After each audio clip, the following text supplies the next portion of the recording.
to get my health insurance set up. Are you the right person to talk to about that? Yes, come back and see me in 3 months. 3 months? That's when your benefits kick in. No, my start date is today. Yes, it is, but I don't get health insurance until 3 months from now? Exactly. Yeah, it just protects the company, you know? From what? Benefit seekers. You don't want applicants to be enticed by the benefits that you put in the job listing. Well, we don't want someone who's just here for the insulin.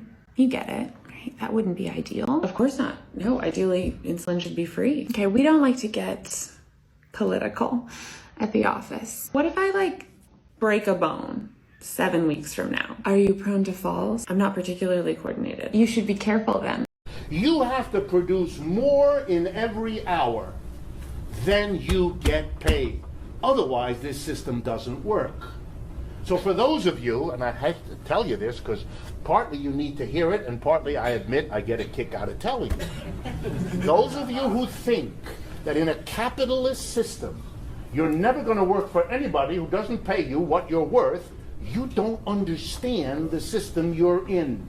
That is never going to happen because that's how this system works. So that when you go home at the end of a workday and you feel vaguely ripped off, it's because you are. If you're going to be paid by an employer $20 an hour, the following statement must be true. During that hour, your labor produces more for the employer that he sells at the end of the day than $20 worth. Because that's why he's in the if paying you 20, you went to work and you did an output that gave another 20 for him to sell, then he's got nothing out of this. He's made 20 by selling what your labor helped to produce, but he's got to give it to you. And even though he likes you, he's not going to do that. There has to be in it, here we go, something for him. Whippets are a fucking disaster. And I think most people that are watching this video will think oh, whippets. Yeah, I remember some dumb party in high school where I did those and they were a small, stupid little thing. And before I worked at my current job, which is a sex shop / smoke shop, so we sell whippets, and so I have to sell these whippets. That's what I thought too. We have regular whippet customers that it's totally normal and whatever, it's their thing. Instead of going and grabbing a 6-pack Friday night after work, they grab a box of nitrous. They're an adult, they're making their decisions, whatever. But for the people that abuse it, really abuse it, the decline is immediate and unmistakable and so incredibly drastic. Watching someone lose it on whippets is almost identical to watching someone lose it on Xanax, lose it on benzos. And this is coming from someone, I am a heroin addict. I have 3 years clean time. I've been big into heroin. I had a couple big Xanax, benzo phases too. So I know what it looks like. I know what it's like. It is insane how whippets, in the same way as benzos, turn you into a broke, brain dead loser. If you don't know, there's a phenomenon with abusing Xanax where you steal a lot. For some reason, if you are abusing Xanax, the likelihood that you are going to become a kleptomaniac skyrockets. It's truly uncanny.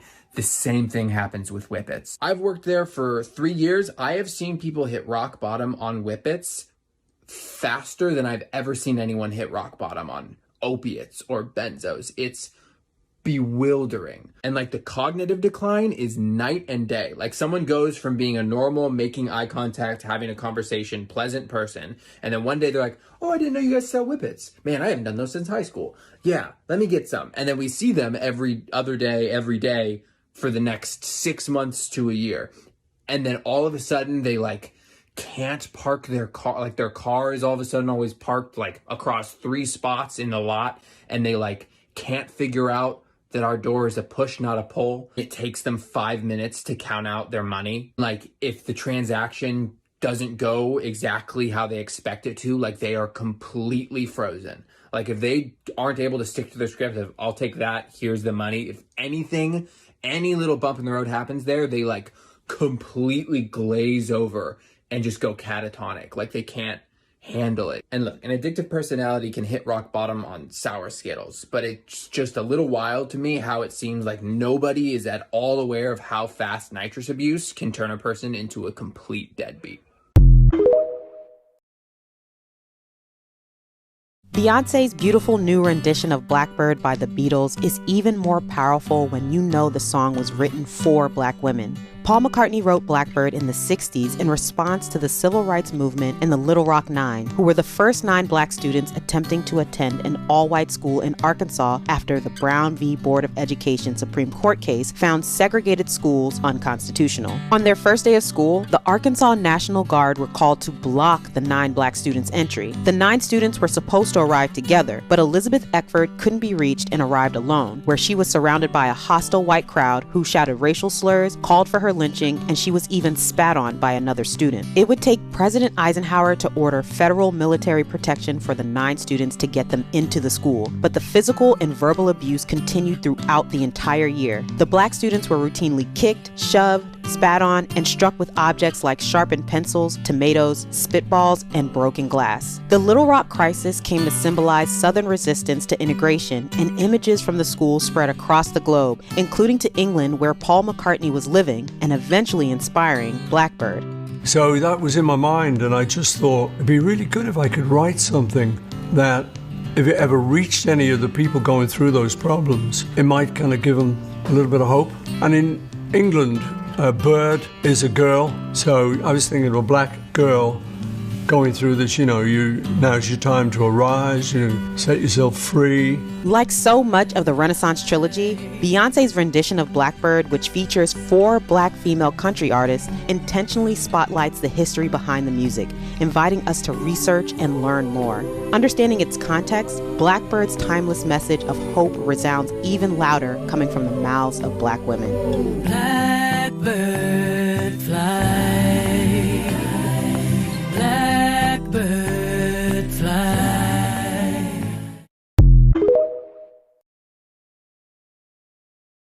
Learning shit from the aliens, like how we're all connected to the pyramids. I made a video a while back warning that I was starting to see these crunchy, holistic, new age spiritual influencers accidentally using, where is it from? It says dog whistles. And people kind of acted like they didn't know what I was talking about. At the time, the example I used was this infiltration of verbiage like NPCs, low vibrational people, backdrop people. People who partake in spiritual practices and make content about it were starting to refer to people in their surroundings as like empty husks because they weren't enlightened. Not only is that really presumptuous to assume you know what's going on in somebody's head, but an incredible simplification of humanity to center yourself and your own experience. But it also causes huge division. How are you going to connect with somebody who you think doesn't have a soul? It seems kind of antithetical to spirituality, but it's circulating. But there are elitist and racist undertones here.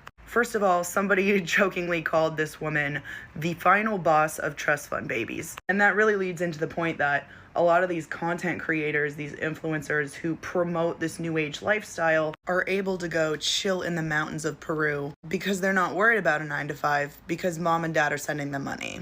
These people have the most out of touch lifestyles. Don't get me wrong, it could be cool, but it's often framed that people who are like working class, pulling doubles, drowning in student debt, and depressed because of these things are like doing it to themselves. All you gotta do is just take off to Tulum, baby.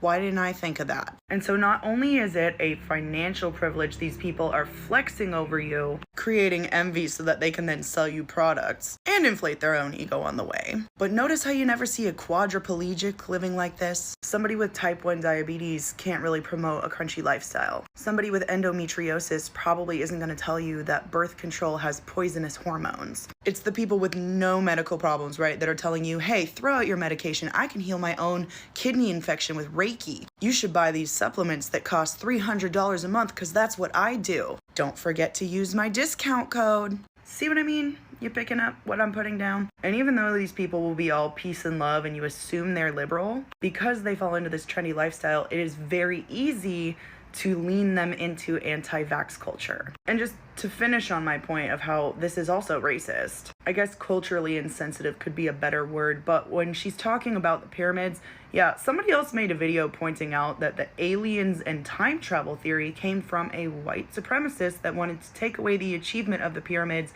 from non-white people. He literally said, nah, black people didn't do that. Aliens did. And I get it's probably really cool to view the entire world through this whimsical spiritual lens, but preferring the idea that the pyramids were made by aliens for time travel is on par with going into the Amazon and taking ayahuasca for funsies. You're just going around and making light of very serious cultural practices and things with historical significance. That lady had like 25 symbols on and around her that conflicted. It's like anthropological thrift shopping. And they don't fully educate themselves on this stuff before they talk about it on their own page. You gotta ask yourself, would these people do any of the shit that they're doing if they didn't have access to an account to show it to you? This is my least favorite kind of person.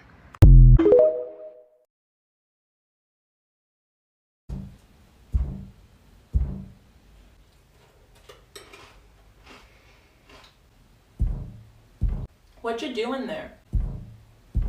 Trying to decide who I'm gonna vote for in this election. You know, I keep telling you if you just stop. I know. If I'm trying to dismantle electoral politics and the system that it upholds, then therefore I should stop investing any energy in said electoral politics. I know. Exactly. Don't invest in ruling class genocidal parties if you're trying to tear down said ruling class genocidal parties. It'll be exhausting, but don't fall in line. I get that. So why are you banging your head against the wall? Because I'm not sure which is more exhausting. And that's what you base your ethics on. Which is less tiring. Damn, you're more of a liberal than I thought. No, Jesus, have some faith. I'm not basing my ethics on what's easiest. That's just what I base some of my strategy on. On which is easier? Because if so, I've got some unfortunate news about how difficult a revolution is. It's not about which is easiest for me personally, because as a queer, as a queer disabled person, it's easier to exist under Biden than it is Trump. You know we're the same person, right? Yeah. So I've heard it all before. Yeah, but maybe if you didn't interrupt me so rudely, I would have followed it up with, there's really no harm reduction in the situation because both parties do harm. Yeah, both parties only serve the interest of capital. What did you expect? For them to care about brown kids abroad or trans kids here? I mean, come on, you and I both know that they only care about you if you've got millions or billions to your name. I know, but if the only way forward is through organizing electoral politics, and if electoral politics impact the ease with which people are organizing, then that's why we should care about the theatrical facade that they put on every 4 years. Kinda. Lib. Come on, we're talking about organizing strategy. But organizing strategy according to their rules. We live and exist under their rules. Some revolutionary you are. Do you think it would be easier to organize under Trump? In some ways. Like, I think a lot more people care about politics when Trump is in power. Who's caring about their theatrical facade now? Touche. I agree, though, that liberals are a lot more agitated under Trump. But liberals aren't exactly on our side. And we need more people on our side to win. And you think liberals will join? Must I quote Malcolm X or MLK? I know. White liberals and white moderates are the tranquilizer to progress. But what if instead we pick off the progressives and the other people who have been radicalized since COVID and under Biden? Instead of the openly fascist conservatives? Yeah. Are those really our options? Seems like it. That and the apolitical crowd. I mean, I guess, but I still don't think that we're gonna get those crowds through electoralism. Fair, but I think that it's easier, and we're back to what's easiest. Just let me finish. I just think that it's easier to organize those people, the progressives, the youths, and the apolitical crowd under Biden than it is under Trump. How did you somersault yourself into that one? They're angrier under Trump. Yes, but inherently under Trump, we have more fronts to fight, like women's rights, queer rights. Oh, because those fronts were so well protected under Dems? They weren't, you're right. But that's in part why I think radicalized these groups under Biden. That, plus Palestine, plus labor and the climate. So wouldn't we be fighting on those fronts under either option? Yeah, I guess, but the right is just so much more organized than liberals are, so I just think that we have better chances to win against the spineless ghouls called Dems who aren't armed as frequently? Yeah. But do you really think that the spineless ghouls would let that happen, or that they would just prop up their symbiotic other half to fight us for them? I mean, yeah, historically speaking, liberals do tend to prefer fascism over socialism because at least fascism still can serve the interest of capital. So wouldn't we end up fighting the far right anyway? I guess, but do you think that we have the numbers now? I mean, the organized numbers to defeat the far right. No, I don't think that we're there yet. So then shouldn't we stay under the less outwardly antagonistic party for now and pick off the progressives, youth, apolitical crowd, get them organized, and then go down the slippery slope towards the empire's fall rather than dive in head first and figure it out later? I just don't know if you'll get any of those people under Democratic leadership because Dems just blame Republicans even when they are in power. Fair, but if Republicans are in power, then won't Democrats just fake opposition like they always do, which then leads to less radicalization against the system? You know, the classic lines of like, oh, we would never do that, which you and I both know is bullshit. Yeah, it seems like no matter what, we're gonna have to organize those who aren't organized against these systems of oppression. Agreed, but do you really not think that there's a difference in ease of organizing under Dems' noses than Republicans? In some ways, I get what you mean that it would be more sustainable maybe to organize under Democrats than Republicans, because then we would be fighting on fewer battlefronts because the other fronts are getting attacked less. Still attacked, but less. So we're spread less thin. Yes, but the complacency that comes under Democratic leadership. But the cover given to Democrats when a Republican is in power. This is why I don't bother with their charades. It's so much more exhausting than just opting out. I thought we shouldn't base what we do on what's easiest. Touche again. Isn't a part of organizing to think through strategy like this? I guess, but